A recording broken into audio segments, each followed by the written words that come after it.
How's it going, guys? It's Critical Fish. I'm back with another video today discussing the Switch. Actually, I'm discussing the Switch 2, but we don't know anything about it really right now. We know a few details that I'll be reinforcing and discussing in the video today. I'll be talking a little bit about my expectations for the system because I have been a lifelong Nintendo fan. I've played on all the different consoles, the N64, the SNES, the Wii, the Wii U, the Switch, everything in between. And I'm excited to see what we're getting next. Yeah, I want to outline why I'm buying a Switch 2, no matter what it turns out to be. I'm going to be kind of discussing my expectations for the games that are releasing on it, maybe the hardware upgrades, as well as some tweaks and changes to the subscription service that Nintendo is now doing. And I'll also be discussing how I will be getting the Switch 2 at launch. So stay tuned. All right, so let's start off by discussing the Switch 2 physical hardware changes. From what everybody kind of understands, the Switch 2 is going to be a pretty big jump going from the Switch 1 to the Switch 2. You're going to feel like you're playing on maybe a PS4 Pro level of hardware, which is a pretty big leap considering that playing on the Switch feels like you're playing on an Xbox 360 or a PS3. So I would expect up to 4K graphics. I would expect more games running at 60 FPS. And overall, I think this gives the developers a bit more room to work with. Third-party developers will be able to release their games on the Switch 2 maybe faster or on the same day that it releases. So let's say, I don't know, Elden Ring has a chance of being on the Switch 2 now, which is pretty cool. And going forward, I think more companies will continue to release their games on the Switch. So yeah, whether that is processing power, resolution output, or frame rate, I think the Switch 2 will be a decent boost compared to what we've been seeing. Now, for games, I definitely want to see some big titles coming out for this system, at least within the first 6 to 12 months. Generally, this is when companies will release their big games on a system so that buyers are craving something to play. They have a reason to jump onto the new system. My real only massive prediction is we need a new 3D Mario game at launch. We need it. Super Mario Odyssey came out the first year of the Switch's life cycle. Since then, we've gotten a lot of Mario games, but none of them are the next 3D Mario. And we've waited patiently for like 8 years for the next 3D Mario game. We need one right around the launch window. And I'm excited to see whatever it turns out to be. I think it'll be very fun.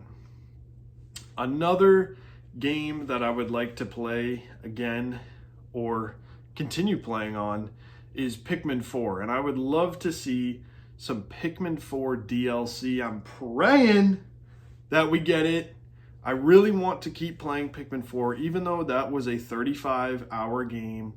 I would love to see some new content additions to Pikmin 4.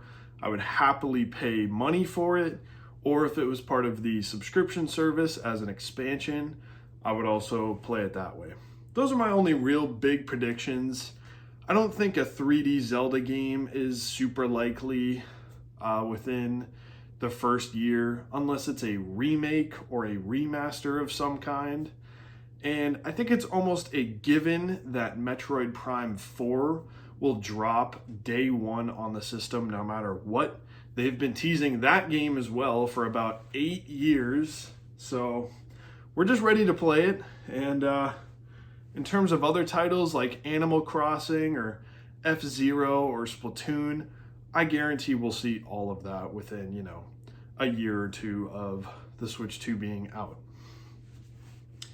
Now, I mentioned the online subscription service, the Nintendo Online model that they've got going on. And when it initially released, it got a lot of backlash, especially from me. Personally, I owned a Wii U for a while, and I purchased all the games individually on the Virtual Console. I was a fan of owning those games, and I still am. And I don't have to continually pay monthly to kind of rent those games, essentially. But as time has gone on, Nintendo has continued to add many games to this online service on all the different consoles. And the way they've organized it with the consoles being in separate applications, and they just continue to drip feed new games into each app, I'm actually a big fan of it now because there's a lot to play. They recently added Banjo-Tooie to the N64 service, and like, yes, people were asking for that, but when those random drops come out of nowhere, it's kind of fun. It's kind of great, honestly. So I could easily see them upgrading the service by adding a GameCube section or a Wii section or a DS section to the store. I feel like that would be a big Switch Online 2.0 kind of upgrade there.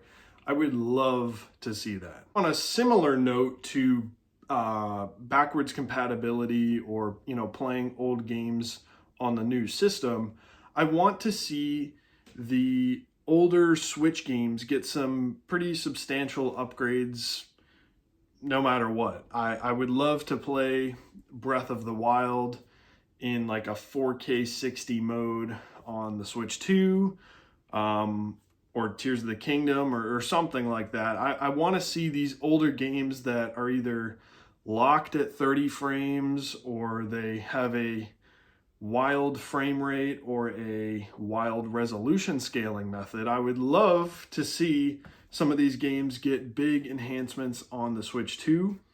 Whether they're paid upgrades or free upgrades is kind of up in the air. They could do it like how PlayStation does it, or they could do it how Microsoft does it.